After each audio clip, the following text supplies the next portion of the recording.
Praise the lord. దేవుని నామంలో అందరికీ వందనాలు. ఈరోజు మన పరిశుద్ధ గ్రంథమైన బైబిల్లో నుంచి నేను వాక్యం చదవబోచున్నాను. ఆదికాండము 43:11 అధ్యాయము.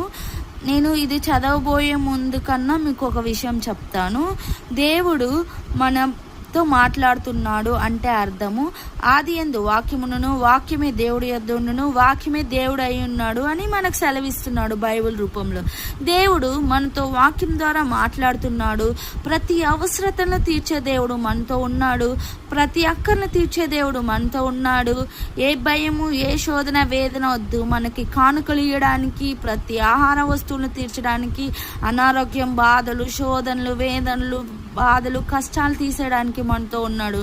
వాక్యం చదివినప్పుడు ప్రతి అవసరత మనకి తీరుతుంది. కనుక నేను వాక్యం చదువుతున్నాను. దేవుడు మనతో మాట్లాడుతున్నాడని ప్రతి ఒక్కరూ వినాలని కోరుకుంటున్నాను. వారి తండ్రి అయిన ఇశ్రాయేలీలు వారితో ఆయన ఇట్లా అని మీరు ఇలాగు చేయుడి. ఆ దేశము ప్రసిద్ధములైనవి అనగా కొంచెం ఆసక్తి, కొంచెము తేనె, సుగంధ ద్రవ్యములను, బోలము, పిస్తాచికాయలు, బాదం కాయలను మీ గోనెలోని వేసుకొని ఆ మనుషునికి కానుకగా తీసుకుపోవుడి అని దేవుడు సెలవిచ్చెను.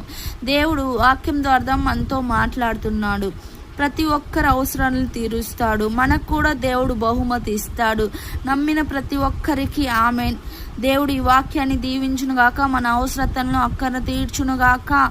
దేవుడు వాక్యం ద్వారా మనతో మాట్లాడుతున్నాడు. ఆమెన్.